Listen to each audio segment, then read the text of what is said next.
નમસ્કાર મિત્રો, નવા વિડીયોમાં તમારું સ્વાગત છે। કેદારનાથના કપાટ ખુલવાની તારીખ થઈ ગઈ જાહેર।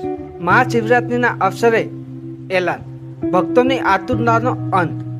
દેશભરમાં મહાશિવરાત્રિનો પર્વ ઉજવવામાં આવી રહ્યો છે, એટલે કે આ અવસરે ઉત્તરાખંડના પ્રસિદ્ધ મંદિર કેદારનાથ ધામના કપાટ ખુલશે તેની જાહેરાત કરી દેવામાં આવી છે। માહિતી અનુસાર કેદારનાથના દ્વાર 10 મેના રોજ ખુલશે। ઉલ્લેખનીય છે કે કેદારનાથ મંદિરના કપાટ ખોલવાની તારીખ શિવરાત્રિના દિવસે જ નક્કી કરવામાં આવી છે। કેવી રીતે નક્કી કરાય છે તારીખ? ઉલ્લેખનીય છે કે ઉકી મઠમાં આવેલા પંચ કેદાર શીતકાલીન ગાદી સ્થળ ઓમકારેશ્વર મંદિરમાં પંચાંગ ગણતરી બાદ તિથિની જાહેરાત કરવામાં આવી હતી। નક્કી થયું કે કેદારનાથના કપાટ 10 મેના રોજ સવારે 7 વાગે ખોલી દેવામાં આવશે। મહાશિવરાત્રિનો પર્વ સમગ્ર દેશમાં ઉજવવામાં આવે છે। દેશના શિવ મંદિરો ભક્તોની ભીડ પણ ઉમટી પડી છે। આ છે કેદારનાથના કપાટ ખુલવાની તારીખ થઈ ગઈ જાહેર।